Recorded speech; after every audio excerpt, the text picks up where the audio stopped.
Well, I encourage them. I tell people that, I go to Africa every year since 71 because I need that reconnection. And frankly, I find it cheaper than therapy. It's a better experience. We all need to connect with like-minded people that reinforces our positive sense of self. You cannot get enough of that. And I say that to African immigrants who are here, who family are left behind. And I know that some people feel when they leave Africa and they go and immigrate that, I can't go back home unless I got a lot of money. I've made it big, like it is in the TV screens. Don't let that bother you. What's more important is that your parents can lay their eyes on you again. What's more important is that you can lay your eyes on them and you can touch them while they're living.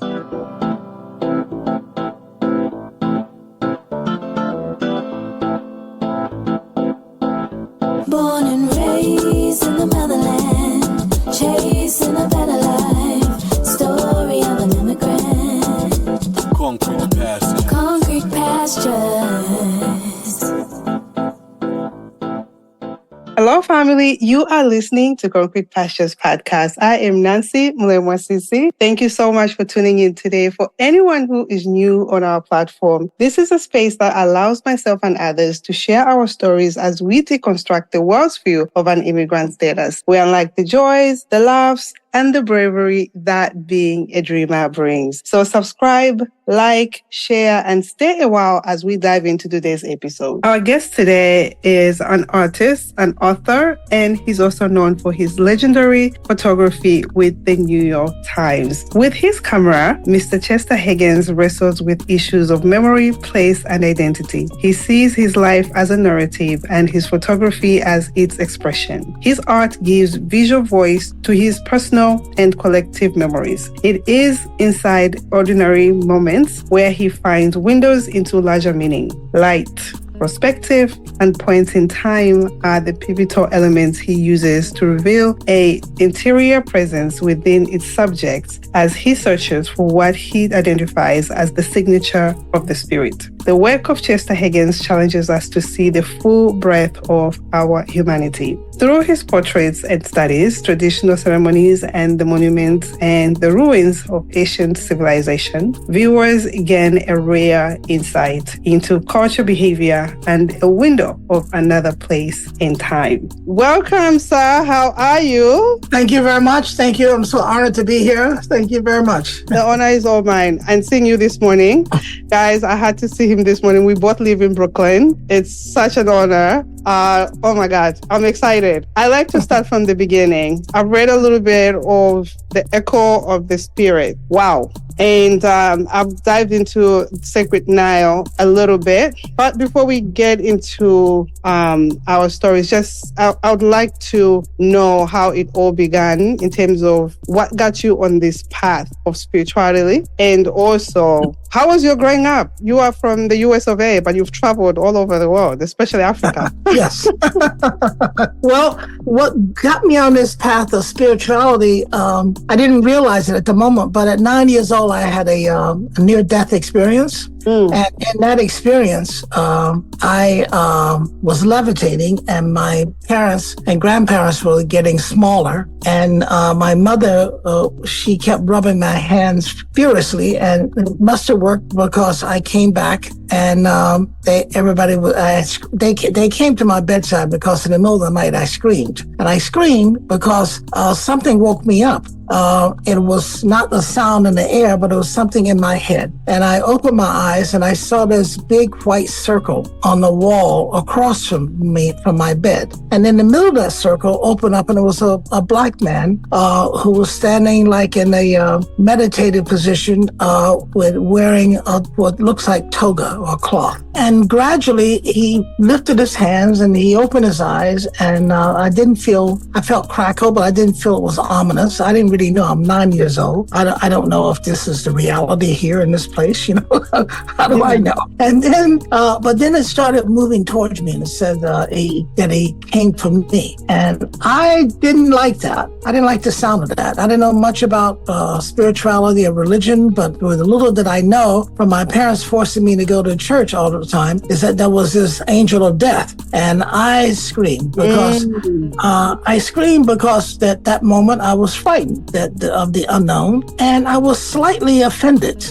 I was slightly offended or pissed off because I thought, hey, I'm 9 years old. I just got here. Why do I have to die? That's true. I agree with you. I think this too. All that came up. So then the adults rushed up in my room, pulled the light. There was a chain light hanging from the ceiling, pulled the light on. And at that moment, even this apparition of light and this man went away into the wall. And they were at my side and my knees trying to calm me down. And that's where I experienced this levitation, that they began to get smaller. And as they began to get smaller, something else happened. It's like a door or a window opened over to the side that I glimpsed where there was all this parallel life going on. I guess it's like being on a cantilevered, mostly highway. And it was not static, but it was some sort of a spiritual noise. But it let me know that, wow, it sort of revealed to me that there was something behind the cloak of reality. That what we see and that really attracts us and commands our attention is in itself could be real. But there is something else that's real behind that. Yes. And for me, as a 9-year-old, I really could not put that in words, what I just told you. I just, on some level, I understood it. And it caused me to look at life from then on quite differently, because what it did, it caused me to be displaced, for lack of a better word. I mean, I knew I was here with you guys, but I also knew there was something else that was surrounding all of us. So when I look at things, I began to see a two-ness rather than a oneness.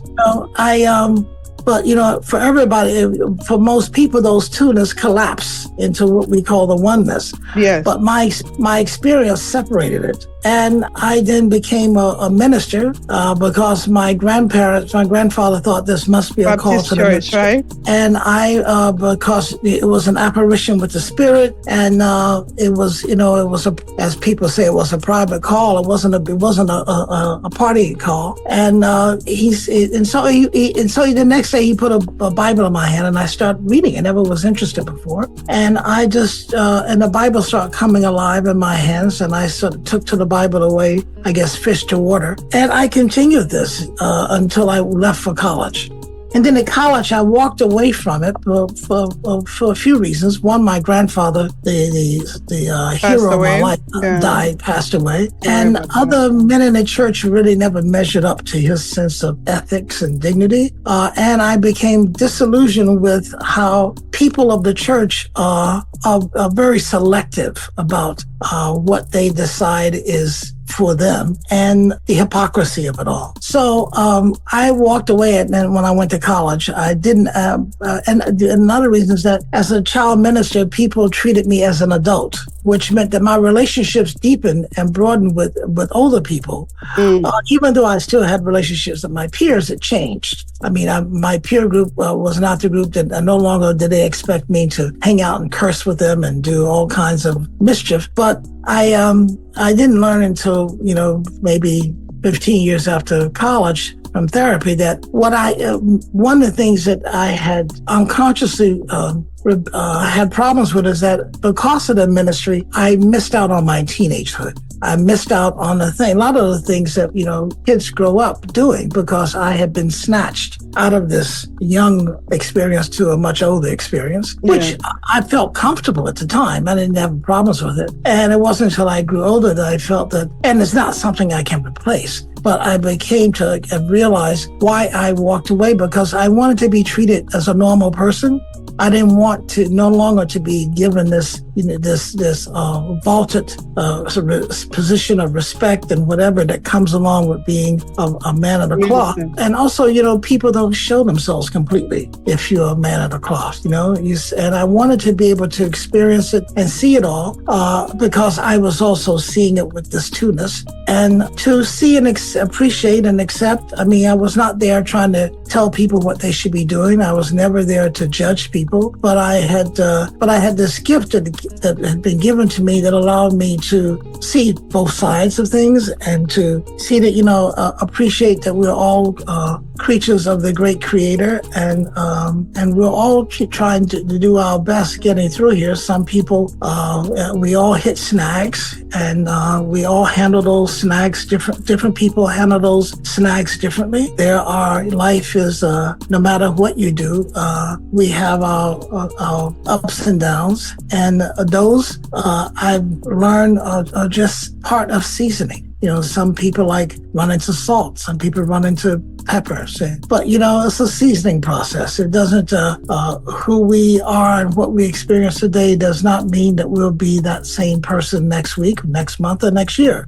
1,000%. But how those experiences season us, determine what we walk away from it with, and how, and it helps inform our character, which to some people can be quite laborious, but and to some people they throw away at the wind. But life is like that, so that's how I came to see things in a spiritual way. Now, it didn't really strike me that I was doing anything that was unique until I started photography. And I started photography not really because I wanted to be a photographer, but I come from a little country town, a small town in Alabama, southeast Alabama, of 800 people, a farming town, a farm, peanuts, cotton, sugarcane, simple, basic stuff. My mother was a school teacher. My father ran a dry cleaners. And in the summertime, I had the luxury of not having to work. But I found out very quickly in the first summer that meant I had no friends to play with either. And all my friends happened to be from poor families. They were not professionals. And so I told my mother I want to go work with my friends. And she said, okay, you can keep your money and buy your fall clothes, school clothes. That was a good bargain. So that's what I did. But the people who I loved most in my hometown were the sisters and brothers of my grandmother. And sometimes my mother would use this produce. There were, I think, 15 children from that litter. My mother was sometime, when she had professional meetings at night, she would leave me overnight with my great aunt Shil, who was a midwife, or in the daytime with her brother, my great uncle, March 4th. So these people I grew up to love, actually, I'm embarrassed to say, but I acted out that way. I look back at it. But then I grew up to love more than my mother and my father, whom they loved. And so at school, my major was business management. And one day I came up with this idea because I was a business manager for the newspaper, and we had a new editor who was quite ambitious. We had a paper that was 8 pages that the administration gave us a budget for, but my editor wanted 12 pages. So to cover the gap, they looked to me to find ways to make more ad revenue. So I thought maybe we could convince the local business people to run an ad that had a photograph in it, which means that ad was bigger, which means they have to pay more. And I hired this man to go photograph it, who worked for the university. I went to his house on deadline because he hadn't produced the pictures. And he said, okay, I got them, but I have to process the film. So I had to wait at his house for him to process his film and then make the prints. But while there, I noticed that behind a cloak, he had these old photographs, very dignified photographs of farmers. I found out they were from the Depression era. And I said, well, tell me about these pictures. He said, well, I live on a street where on the Saturdays, farmers come into town for market. And every now and then I see someone that's a special character, he called it. And I'll run out to them and I'll beg them to come back into my studio and let me make a picture. And he said, well, these people don't have that sense of ego. So when I talk about making a picture, they want to say, well, leave me alone. And he said, but then I offer them money. And then they realize, okay, this fool wants to pay me to make a picture. That means I just have more money in the market that I didn't know I was going to have. Yeah. he made these pictures for himself, and they were great. But what it made me think about was my great relatives, my great aunts and uncles, because photography was an expensive thing. Every year, because my mother's a school teacher, she has a new picture, and her friends. But, Black people could not go to a white photographer's studio to have their picture made. That's one thing. But the driving thing for me was that I came up from an environment where I knew, having lived with them, that they only had two things on their walls. They had a farmer's almanac calendar, which is important if you're a farmer, and they had a picture of Jesus Christ. That picture everybody had of him in prayer in the Garden of Gethsemane. No. Wow. So my thought was, having seen these pictures of Mr. Polk, that it showed the agency of the people. And I said, wow, I want to make pictures of my great aunts and uncles because I want to see their face when I make a print and frame it and put it on their wall, when they will see that they are worth being on their own wall, when they have the same agency as the other two things there. So it took me a year and a half to learn how to be a photographer, how to be good enough to go and to make those pictures. But that's why I became a photographer. But you were self-taught? Well, no, I was taught by this older man. Oh, okay. I was maybe there's another word for it. I was self-propelled because it wasn't about making money. Yeah. It was about making my great uncle and my great aunt see themselves in a position of worth, that I felt that they were worthy, but there was nothing that echoed that worth back to them inside their house other than things that they owned. I mean, other people thought they were worthy. My great aunt, who was a midwife, I used to sit at her house, and when a group of women passed by, they will all stop in front of her house, turn to her house, and bow. And I was like, what is this about? And I found out later that that's because she was a midwife and she had delivered most of everybody's children, including the mothers. So they had a sense of worth that was echoed to them. But I realized that the photograph was another, just could be my offering to their sense, to their worthiness coming from me. So forgive me for being so proud or brash enough to think that my photograph would matter to them, but it did. I think you just said what, there's a saying, I think you also know about it, that the picture speaks 1,000 words. So you've just defined what that is, because we see a lot when we look at the picture, and whether it's sadness, happiness, and in your case, you want to showcase worthiness of your aunts and uncles and probably the community as well. And through your pictures that you've been able to give, there's a story to tell behind every picture. So really, really great. Amazing. I take that thank you for the analogy of 1,000 words. I agree with that. But then I found out something else that made me political with my photography. At Tuskegee, we used to, as students, we had problems with Southern racist politicians. And we would sometimes go and picket these politicians. And one of the ones that I went to was for a man named George Wallace, who was a governor. And we went over to picket. And then we came back the next day. It struck me when I looked at the newspaper and the pictures of us, it did not show us as American citizens petitioning the government. The photograph showed us rather as potential thugs, arsonists, and rapists. And that taught me a very important lesson, that yes, a photograph may not, what does he say? May say 1,000 words, and it may not, it may not lie. But I learned that it also does not lie about the photographer who made it. Yes. The photographer who made it hates you. Everything they do is going to show a contempt and hate. If the photographer who made it is someone who loves you, understands you, embrace you, then you're going to get that kind of photograph. Because it's an extension in the mind, whatever's in our mind comes out. But that's a very simple thing I understood. I understood that made me then decide to use the photograph to capture the worthiness of our people, period. Because it convinced me that outsiders could not see our worth. Outsiders had a conflict with our worth because of racism, because of all kinds of issues, and their own self-hate. And Black people who self-hate can't make a good picture of another Black person either. So you cannot give what you don't have. You cannot. Yeah. So it told me that there was a vast area here that needs to be covered. And I just sort of took it upon myself to move from my relatives to our family, our extended family, my neighbors, people in other states, and cousins in other states, theoretically. And traveling to Africa, I consider all of Africans my cousins there as well.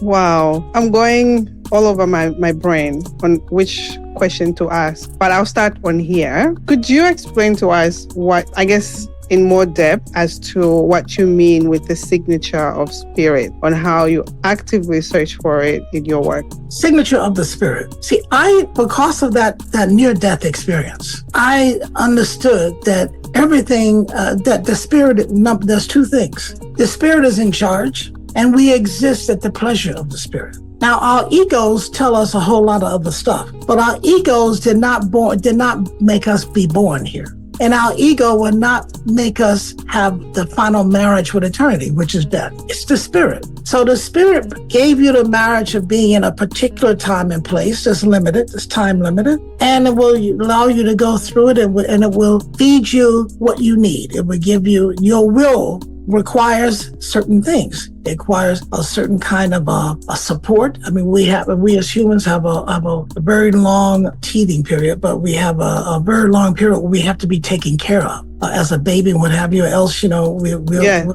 run afoul. So the spirit gives us things, gives us air, gives us light, gives us water, gives us ground, it gives us food. The spirit does this. The spirit behind it we can't see. Yes, the plant comes up and we see it atop the soil, but what we don't see is the equal distribution of the root system underneath that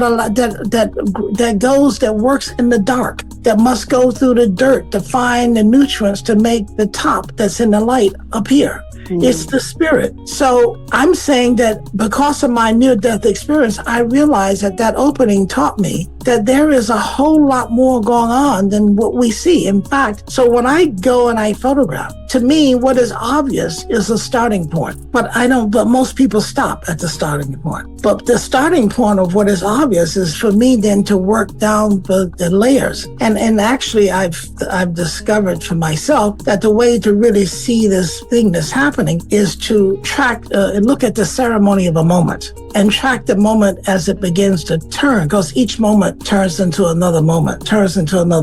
And I'm interested not in what this looks like, but what this looks like. It's almost like if you were in a gale, a wind of a storm. If you face the storm, you can blow over quickly. But if you turn to the side, then the storm wind, the force of the wind goes past you. You're able to withstand it. That's why there's this expression about, if a tree doesn't bend, it will break. And it's the force of the spirit. It comes at you. So I'm always trying to be in touch with the spirit of things. I see what is obvious, but what is obvious is not what I focus through it, not on it. And I guess that's it. I mean, I move in situations where I'm half there. Because I'm not really anchored in the moment. I'm more anchored in the flow, the passing of the moment, if that makes any sense to you. No, it does. It does. For me, just started being on this journey of understanding what the spiritual realm is. And I know that life starts from there. Whatever we think about,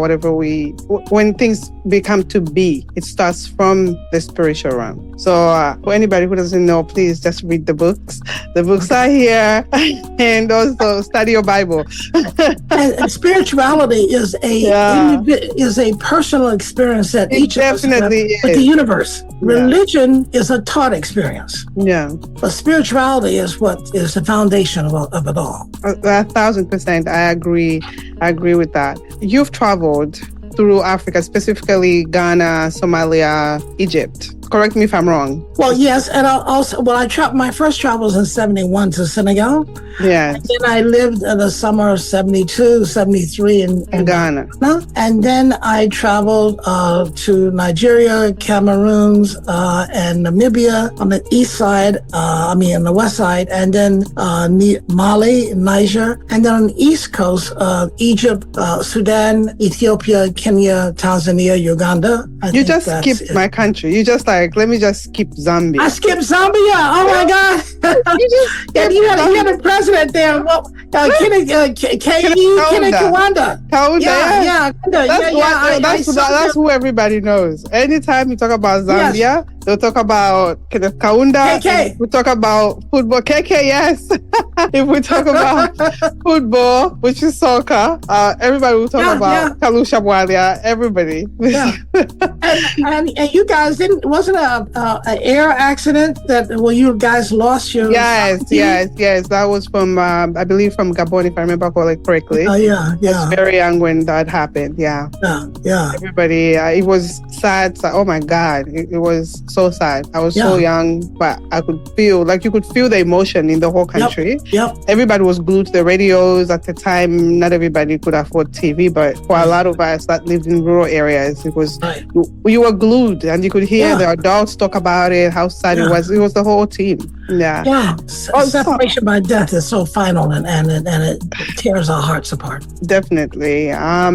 So you've had opportunities to live in these countries and visit. What has been your experience like? I know you were doing research for a lot of that time, but what was your experience in Africa and really diving into what we're about to talk about here? Well, I went to Africa because I wanted to, and I felt a sense of, growing up in America as an African person, you learn very early as minorities in a white majority culture that we are not appreciated or wanted. So the question that really causes a bifurcation in our consciousness is, where do we belong? If we don't belong here, where do we belong? And if we don't belong here with the land that our forefathers have grown up in, then where is home?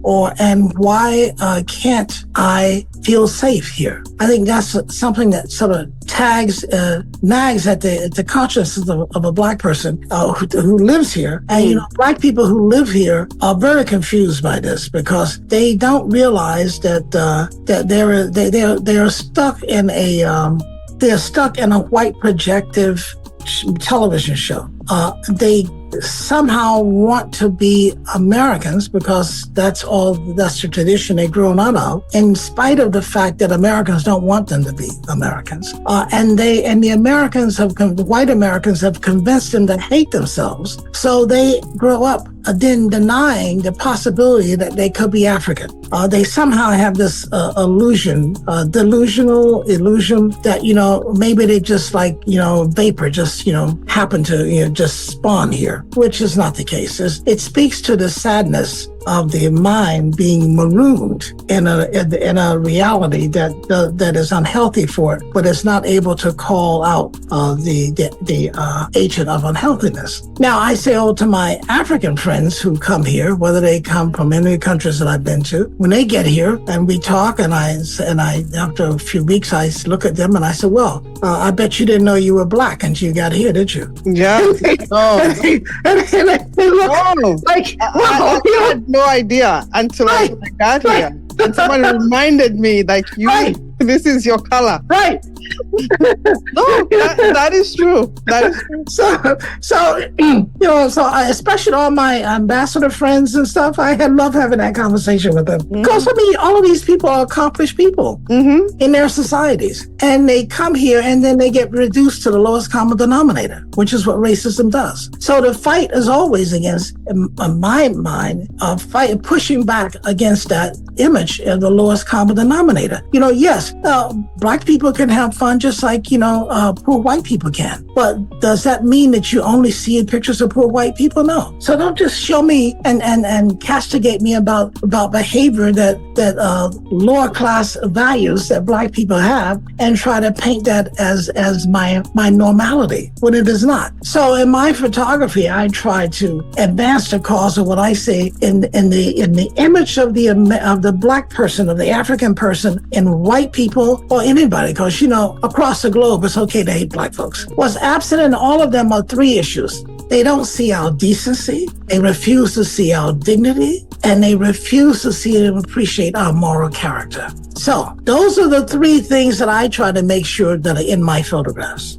And the Spirit taught me, I gave me good teachers to learn how to be an effective image maker. And they gave me opportunities that can make a difference. They gave me the opportunities to publish books. This is my 8th book now. Yeah, so I reach one group of people that way. It gave me the opportunity, though, to be a staff photographer at a newspaper, but not just any newspaper, the newspaper that decision makers pay attention to every day. Yeah. And that was the New York Times. So I knew that I could not eliminate the racist images that white photographers are producing, but I could at least add to the menu a different kind of image that people are used to seeing about our people. So that gradually, over time, this little drop of the water along the way has an overall effect. So that's what I did for 38 years, and I retired because I got old and I want to do something else. You just answered my other question.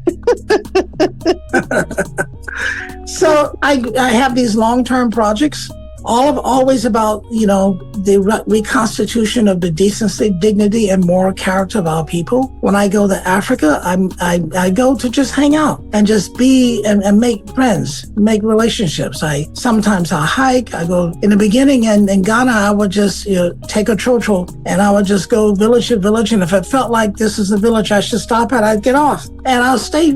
Find someone I hook up with and become friends with and just experience the village, live with a family, eat with the family, wash in the cold water bucket baths and stuff, and just simply to be. And I try to set, in all of my work, I really don't try to come as a photographer. I try to come as a friend who happens to have a camera, because I don't make pictures. You do the bucket bath and everything. Huh? You do the bucket bath and everything. You just immerse yourself in the village life. Yeah, I immerse myself. I eat out of the circular, big pan. Yes. Oh, wow. Yeah, and I drink the palm wine, and I went to cinemas with no roof. Yeah. Drink the coffee and the tea, and I'm just there to be a visiting relative. I love that. I really love that. Guys, just to give a little bit of perspective, I visited him this morning for like few seconds. He lives in the most, one of the posh areas in New York, in Brooklyn. So for him to be down to earth that way, it's really humbling. It's beautiful to see, actually, that way, that you go to a village and, everyone and just be a human being. It's beautiful. It's beautiful to see, because I know village life. I used to live very rural, so I understand it. But yeah, no, continue, please. I'm a people person, so Yeah, no, it's beautiful. So then my first year living in Ghana, from living in the villages, I overheard one day a conversation where some woman told a friend of hers, she says, somebody, either, some relative, niece or cousin in Europe, saw your picture in a magazine. Oh, it was horrible. You look horrible. Blah, blah, blah, blah, blah. And it made me realize I knew what she was talking about, because outsiders see us in a very pejorative. They see us as objects, as things, not as people. And they're quick to do something that I identify as sacrificing our humanity on the altars of what we don't have. How could a poor person have dignity and humanity? If you're coming as an outsider from a place and you live in a great community, how could a poor person have dignity? Yeah. So that's how the photographers see you. So it made me realize that, okay, I need to send pictures back to people who I've been photographing this summer. And I get back, and it took me 6 months, but I did. But the next year I came upon a better solution. I came upon the Polaroid. The Polaroid camera had been made smaller, cheaper, and I could take 500 Polaroids with me. So next year, when I went to a village and I get off the trotro, what's the first thing I'm going to be? Who's coming after me? Children. Yeah. I take the Polaroid out and I start making children's pictures. Then the children take those pictures. If they like them, these becomes my bridges of trust, because I'm showing people how I see them. They run back and they show them to their mothers and their parents, their fathers, grandparents. Next thing I know, the parents have sent them for me to come make pictures of them. So now I make pictures of the older generation. I get a chance to explore the village, to learn what all the crooks and turns and stuff. And so the next day, I don't give any more Polaroid. I give all the Polaroids that day. The next day, the kids who didn't get a Polaroid come to me, and I said, "Well, I don't have." Now I have my 35 millimeter camera. I don't have any more of that, And then they're okay. They're okay with it. And then I can start living in the community, and I know people now, so I can go to different people's houses at different times when things are happening. Women are doing their chores, men are doing theirs in the field, whatever. And in the conversation or being with them, if I see a picture, I would then take my camera, make it, and put it back. Now people don't, because people know how I see them. Yeah. They know that I come with love and I don't come with judgment. And they don't have to feel they have to be protective of themselves around me. So then the other images that I make with my 35 millimeter become, the images that I get a chance to keep. I want to get into the sacred now. And I also want to get into the echo of the spirit. The echo of the spirit, just for anybody, I'm going to show it here. For anybody who's listening to us, YouTube will have the picture. I'm showing it. This is the echo of the spirit, which is amazing. Yes, it is. It's a little girl running after a butterfly. Oh my God.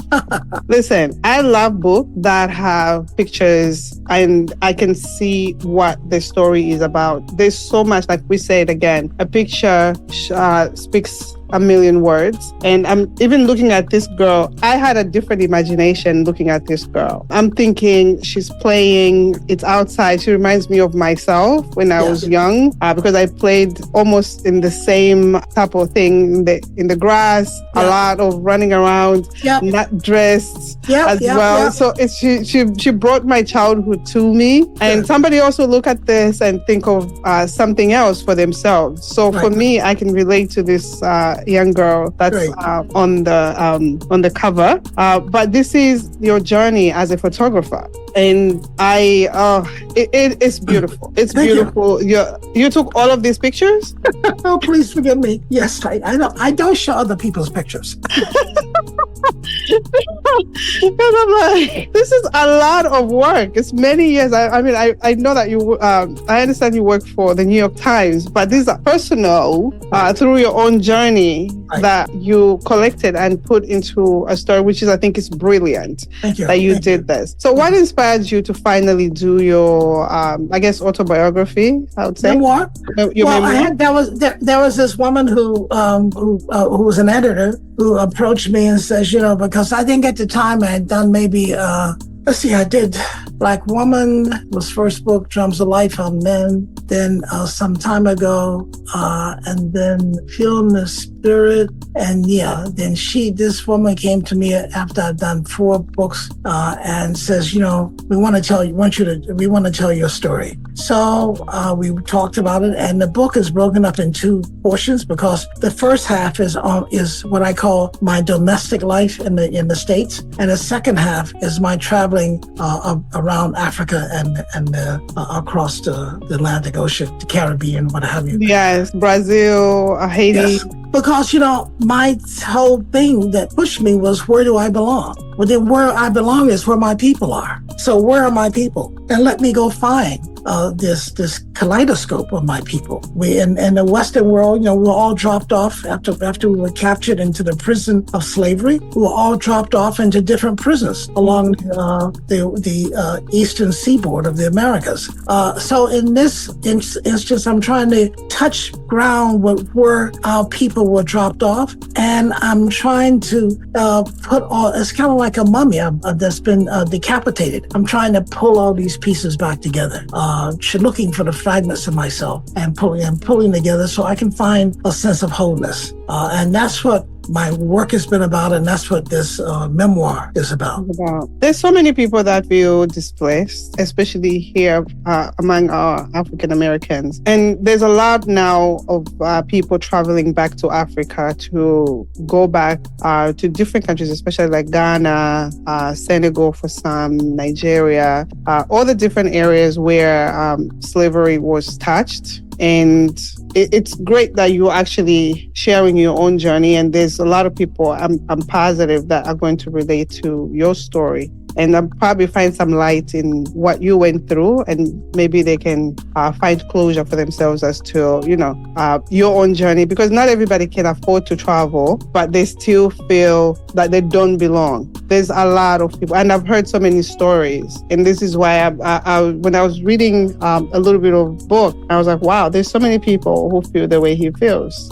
And that's why the difference is when, for me as an African living in America now, we don't have that because I grew up in Africa and I came here. And for you guys, it's very, very different, even though we are the same. Hopefully we can continue this conversation. But we're hard, but it's hard to have a conversation. We are the same. Yeah. Experiences. But there's something interesting that's different about both groups. Yeah. Because you grew up in a Black society. Yeah. You have a sense of self-esteem. That's the biggest difference. It's a huge difference. And even when I speak to, I had a conversation with one of my brothers. He speaks on Africanism. So he speaks on that, and he's trying to shed light as to why these two communities are not together. We're always either feeling like one is superior than the other. For us, that I don't even like to say for us, because we are all the same people. It feels like people don't want us to be here, especially our fellow African Americans. And then when they go to Africa, we are more welcoming than we feel. I'm sure you've experienced that. Absolutely. And when I go to Ghana, people, I remember the first time people say, welcome home, brother, and they actually mean it. And people, going to Africa as an African American, I find, is very liberating, because for the first time, I'm in a majority Black culture where my skin color is not a target. Doesn't matter. Now, African Americans have a problem with self-hate that you don't have because you come from a culture that gives you self-esteem. Gotcha. Okay. Self-hate then is easy. Self-hate means also that you have a shallow ego, a shallow sense of worth. So any little thing shakes you up. They may be shaken up by the Latinos, or the Italians or whatever, because you're already in a society where you are feeling that you're at the bottom, and that everything that comes in is going to land on top of you. That's a hard thing to deal with. Gotcha. For some people, it's impossible to deal. The other thing is that you're being an African. For an African American to accept your Africanness means that they have to accept their African. And the biggest boogeyman in the mind of the Black American that was put there by the white man who hates us is that Africa is uncivilized. Africa, you don't want to identify with Africa. So it's a real mental trick that not everybody can jump over. It's really meant that we have been put in this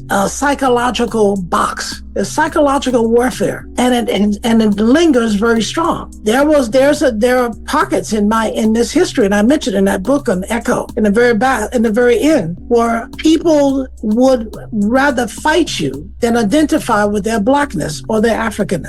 And I use the story of my grandmother who loved coffee, Black coffee. And and as a child, I remember how it would percolate, Maxwell House to the last drop. And when the house was gone, my grandfather's gone, all the adults are gone, she would sit down and have a little peace with her cup of coffee. And one day I'm sitting there with her and I say, Grandma, can I have some of that coffee? She did not want to have her moment messed up. Yeah. First of all, my being there, and now my wanting some of her coffee.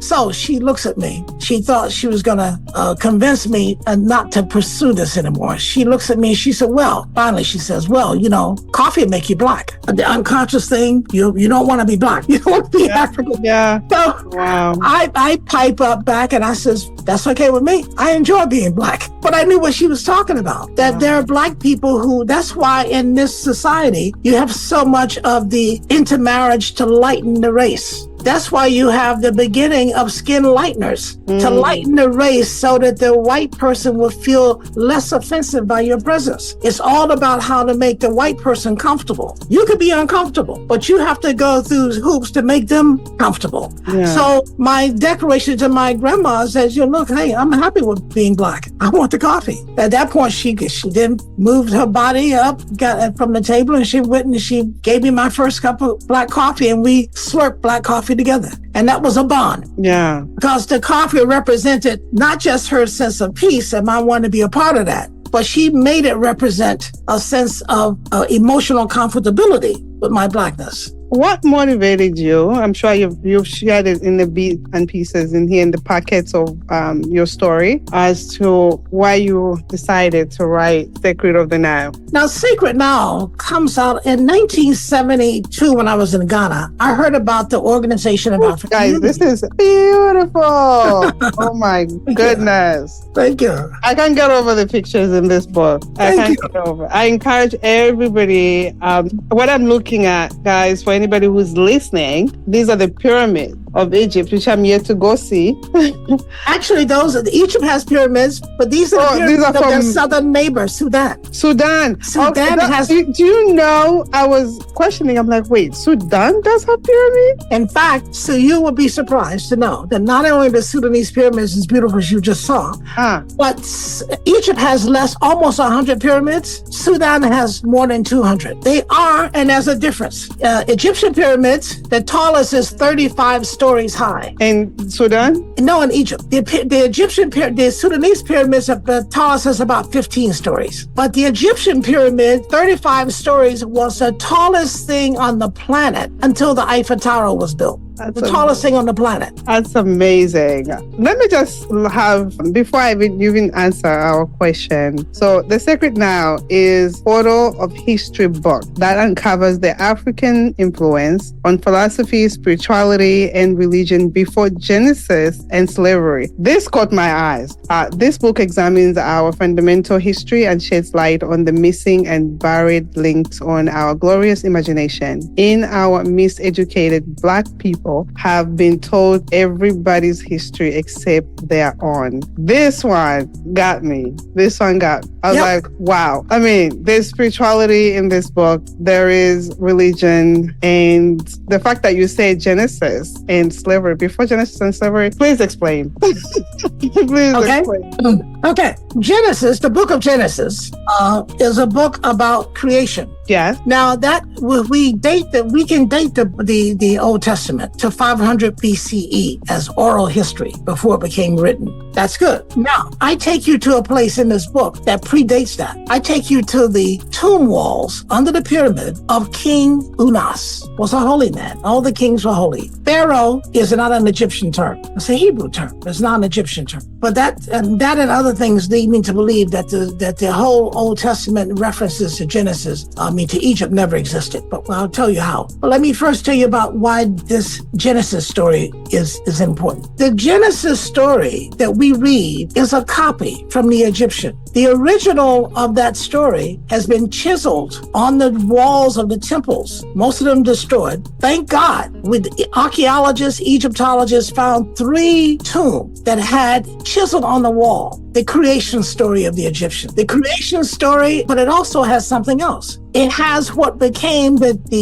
our moral compass, what we call the 10 Commandments. And it has the story of ascension, that when the body dies, the soul ascends to heaven. Yes. And heaven is a particular place among the Egyptian mythology. It is at far left star of the belt of Orion. And we know that because in the pyramid, there are small little chambers you can't pass through, but that leads, because the Egyptians are more than anything else were astronomers, that pinpoint lead to certain parts in the heavens. And by computers, astrophysicists were able to say, okay, if the pyramid was built at this such and such a time, where were these things pointing? And they found out that they were pointing that particular star in the belt of Orion. The belt of Orion is very important in African Egyptian mythology. So what I'm saying is that the first people, and the difference between writing and oral history, history and folklore is writing. The Egyptians in 2500 BCE, that's about 5,000 more years than where we are now, the distance from. They were writing about their relationship with the Creator. 2,000 years before, the Hebrews copied what they were saying. And the Hebrews copied it, but they didn't want to act like that they really copied it from them, the Hebrews and the Greeks, so they played with it. They don't have all 42 negative confessions. They only have 10, we call the 10 Commandments. They don't have the names of the Jesus who was killed and decapitated into 14 pieces, Osiris, and whose wife then came with the help of the Spirit, took the form of a bird, hovered over a dead body that she had reassembled, took with the help of the Spirit, took the seed of the dead man and gave birth. That was the first impossible conception, long before Mary. And then when the child was coming of age, because the mother was now she had been overthrown, so that makes her a fugitive in her own country, had no skills other than working in the market, became a market woman. And because she knew the authorities were looking for a young mother and a baby, she had to hide her baby. So she constructed out of papyrus reeds a little boat to hold the child in while she went to work. That child, whose name was Heru, the Greek called Horus, that we now call Jesus. That first impossible birth, that's how it was taken care of. Until later on, what we don't say in our Bible, that person becomes a liberator because that person leads a war against the people who overthrew her mother and her father, and his father. So if you don't get this by just reading the Bible, you have to cross-check it. If you study Egyptian religion, then you realize, and religion is only spirituality because it's all based on nature. Then you realize that everything in the Bible comes out of African concepts, and they were plagiarized. But then the Greek took the people who they plagiarized and they turned around and demonized the very people they plagiarized. Now, we don't know that. We're all willing victims because we don't do the research. We don't know it. We haven't been to Egypt. I only know it because the Spirit took me to Egypt in 73 and it took me to Ethiopia. And I saw both of these things that are not in any of our history books. And I saw things that have been corrupted in the only history book that we have about Egypt, and that is the Bible. Now, I question if the Hebrews ever were in Egypt. But I can understand why they use Egypt as an anchor, because Egypt, there's no other country that existed for 7,000 years in peace that talks about spirituality but Egypt. No other European country has a heritage of sacredness. They don't have sacred caves that are 3,000 years old. They don't have sacred writing. They're 4,000 years old. Only we do. But we didn't know that, because we had been taught by this Bible that had painted already our people as Ham and our people as mean, that the pharaohs were mean to them and that they made them do extra work. Now I say, well, look, two things. First of all, if you lived in Egypt, Egypt is full of nothing but pyramids. Why don't you mention in your book that there are pyramids? Egypt is full of temples that have a worship going on. Why is it that you don't mention in it that your people didn't see this? And then let's talk about slavery. Egypt was not a slave society. Who brought slavery to Egypt? Nobody. But who was sold into slavery by outsiders and brought into Egypt? The son of Abraham was sold into slavery. Who became Joseph? He was brought in as a merchant. It was not Egyptian, was not a slave society. Greek, Rome, all of those northerners were slave societies, but you don't get there by reading only one book. I say that, look, what Sacred Now, one thing it does, it shows that, hey, in one way, everything is alike. Our belief in the ultimate Holy Spirit is the same, but there are variations. And I say to people that, look, the Holy Bible, Torah, all of those things rest upon the shoulders of the African conceptual thought of the ancient Egyptian. You cannot come up with any concept, spirit, purification, divine, all those things are written in hieroglyphs on stone walls. They got translated. And when the Greeks tried to demonize our people by saying we worship a lot of gods, when in fact the Egyptians worship one God, and that God, you may recognize his name, is Amen. Now, how did that happen? Not only that, but the Egyptians believed in nature, and they believed that the creator in nature was a woman, a black woman, because she had to be black because she was the night sky. And they believed, and they had left a drawing that sums up this concept. Do you know yoga? Do you know the downward dog position of yoga? Yes. Okay. The Egyptians left behind a painting in the tomb, in some of the tomb. And what you have is a nighttime sky, and you have this body of a long, lean black woman leaning over the planet that is round, not flat. What's interesting about this is how she leans. It's a downward dog. Her arms are in the west and her feet are in the east. So she's not leaning on the magnetic pole. She's leaning on the solar, where the sun rises and sets, the solar. Her arm on the west becomes like a runway. So when the tired sun sets, it then uses her arms to run up and enter her mouth where she swallows it. Why? Because it's tired. It needs to be regenerated. The next 12 hours, it travels through her body, getting recharged. But because she wears a dress with holes in it, the light of the sun going through recharging twinkles out and you see stars. And in the morning, because her feet are on the east, where the sun rises, she gives birth to the sun. But she gives birth to the sun with the help of an energy, a catalytic force that is invisible, that the Egyptians, ancient Africans call Amen. And any word that you say in theology, whether you are, and they all say the same word, nobody translates it. Whether you're speaking in the Torah, speaking in the Bible, speaking in the Quran, they all say Amen. There is no more powerful word that you can say in any kind of prayer than Amen. Okay. Once you say anything else and you finally say Amen, you know it's finished, because Amen is the word that our forefathers, before we knew anything, had discovered and had developed a relationship with. So now when the European, the Northerners tried to realize that religion could be used as crowd control and pacification, they've made a lot of changes. In fact,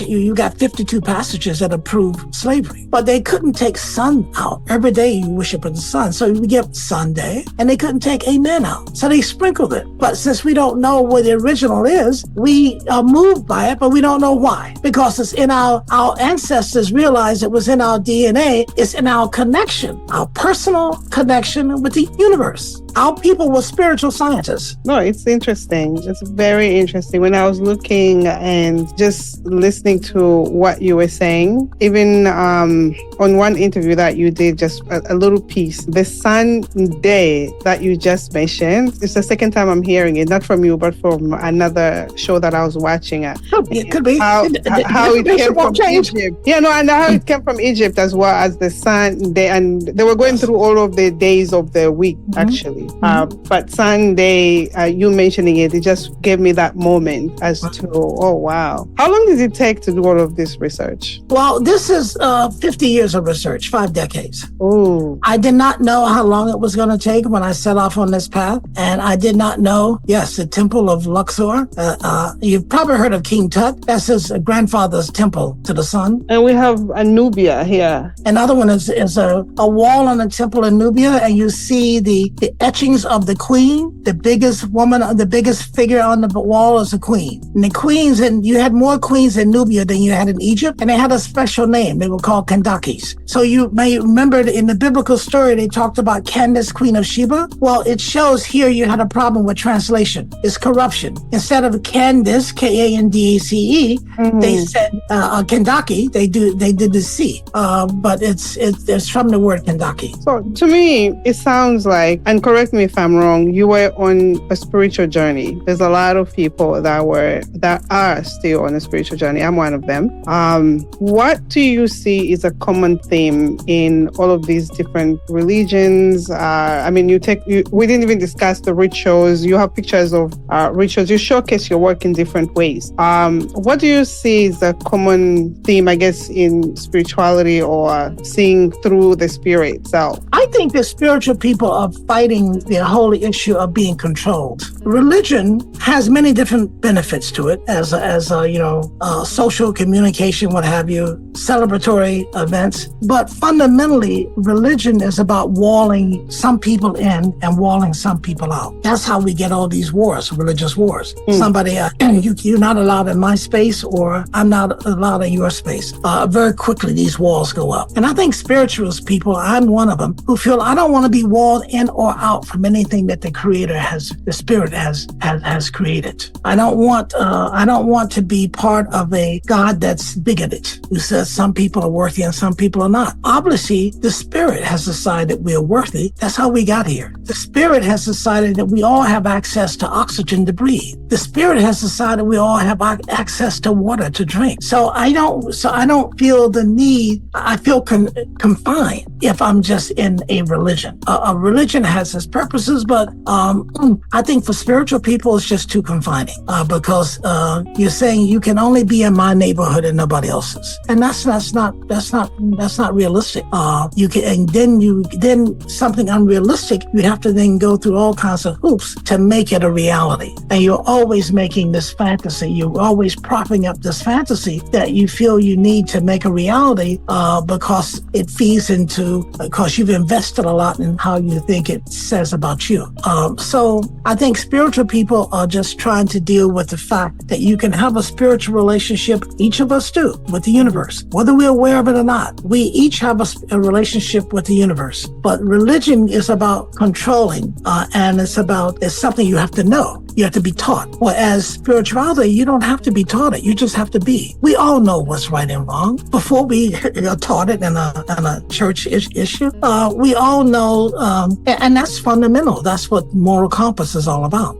And we all know that when the sun goes down, the body is tired. It's time to go to sleep. And when it comes up, the body's refreshed, just like Newt. The body's refreshed, and it's time to live your day in the sun. And it gets to night. You need a recharge. And you go to sleep. That's all the clock of nature, the clock of spirituality that we're all on. So when the humans create these other things, because in the ancient Egyptian, if you look at the glyphs, everything is in nature. Everything is about the appreciation of nature. It's about the understanding that you will love me until I die. The sun will love me until I die. The air will love me until I die. The water will love me till I die.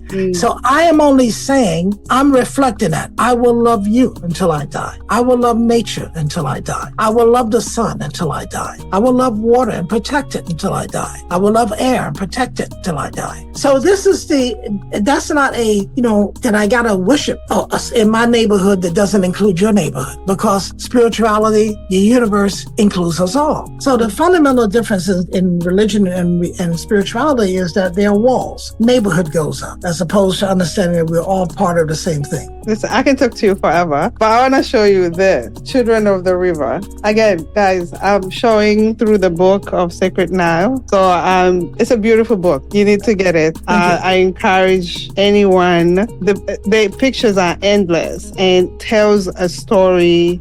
You will learn a lot. And whatever we are talking about, we're just touching literally barely the surface. The book will explain a lot more. So explain to us. Children of the River. Okay. Well, where the water flows is where life grows. And because you cannot have life without water. Yep. You can have air and all those other, but if you don't have water, there's no life. So we're all children of a river. We're children of a spiritual river, children of a physical river. The Egyptians believed also that the Nile, the river that connects them, is replicated in the heavens as the Milky Way. That's why and there's two pictures in the beginning, one in the beginning and one at the end of the Milky Way, because the Egyptians felt that most of the information, they were a very scientific society as astronomers, and they felt that most of the information that the universe was teaching them was hidden in the arrangement of the stars. So they gave us the first cosmology. They gave us the first astrological charts. In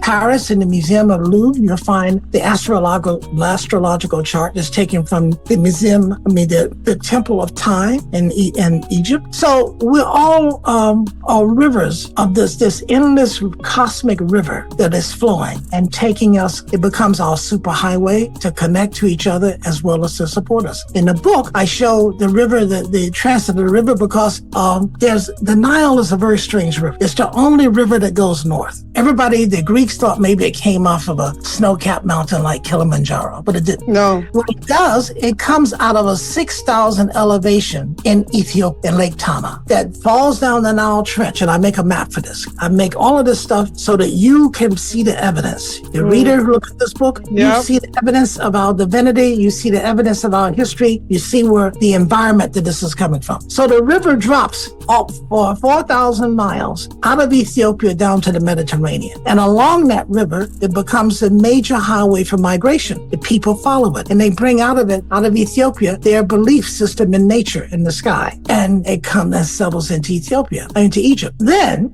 8,000 years later, because of wars, the religious thought is changed to patriarch. That's when the patriarchs made what we have as the Torah and the Bible. And the first thing they did is they disenfranchised the divinity of the woman. You are no longer a sacred being. You are merely a vessel. You're no longer the sacredness of Nut, giving creation. They get very fanciful and say that you, who is the only animal that can give birth, that you got your birth from a man. So it becomes very illogical.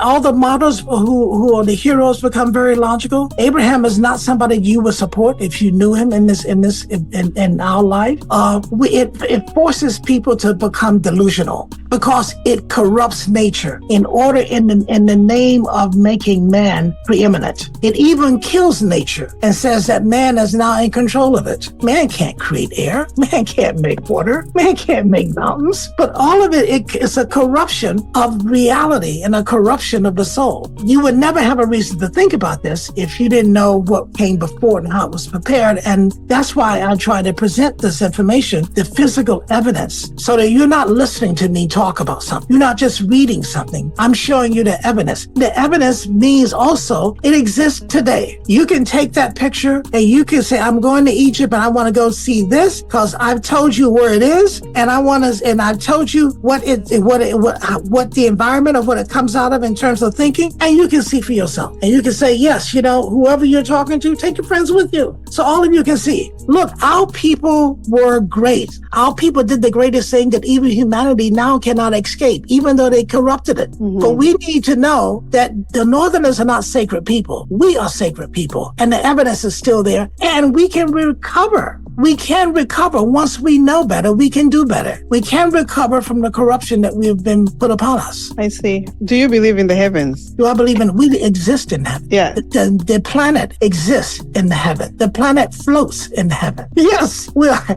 But now, if you ask me, heaven is another construction here. Heaven is to imply that there's a place better than here without any strife. Now, I tell you one thing. If a lot of these people who mouths are full of scripture and whose hearts are full of hate are in heaven, I don't want to go there. If they think they're going to heaven and the heaven is made for them, I don't want to go there. Heaven is, the Spirit has put us in a heaven. Now, we may make a hellishness of it, but we have been put in a heaven. We exist. We float in heaven. The planet floats in heaven. Every planet floats in heaven, in the body, and the universe is the body of God. And the body of God is Nut. We all float within her. Who is your audience for this book, The Echo of the Spirit, and also the big topic, Sacred Nile? I like to think that my audience is my people. That's who I do it. That's who I do my work. I try to think that if I learn something, if I grow from something that I think would make me, if it made me better, I like to think that other people of my kind, our kind,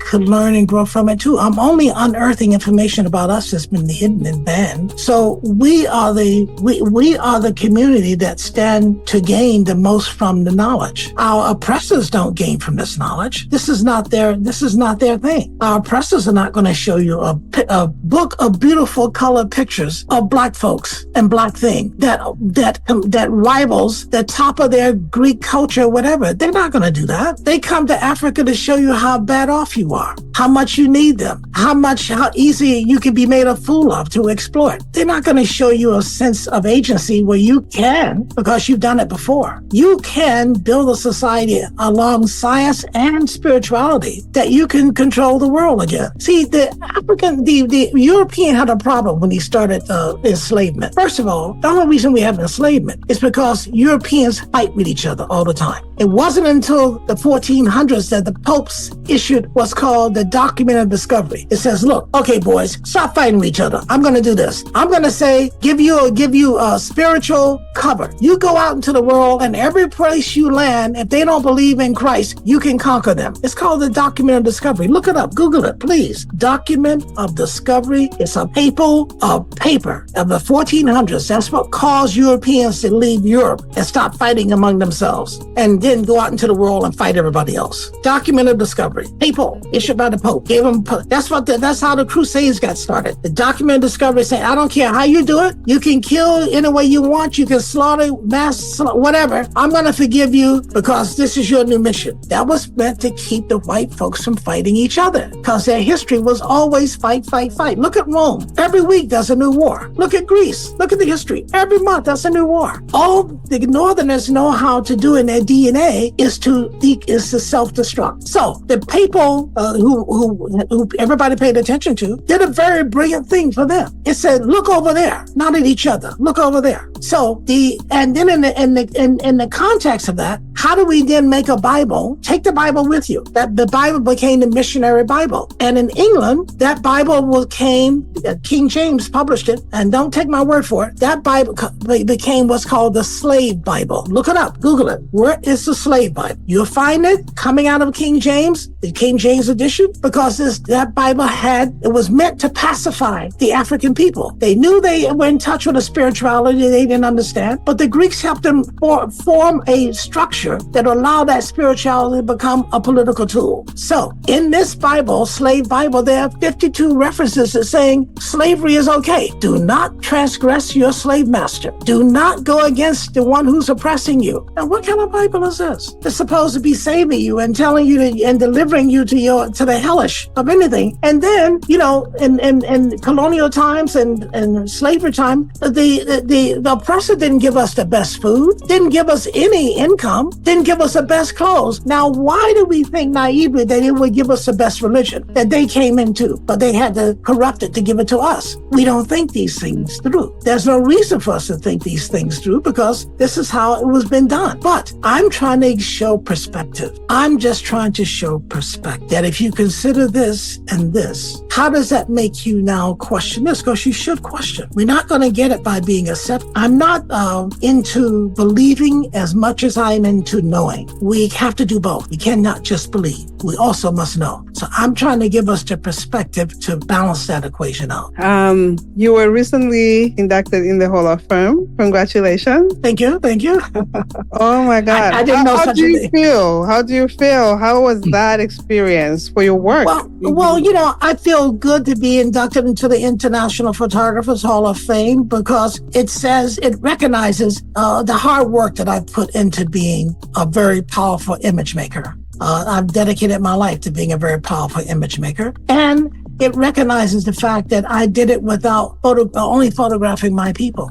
I didn't try to be like them. Yeah. To photograph their people. In fact, my position is that you don't need me to photograph your people, because you have too many people who are doing a better job than I could ever do.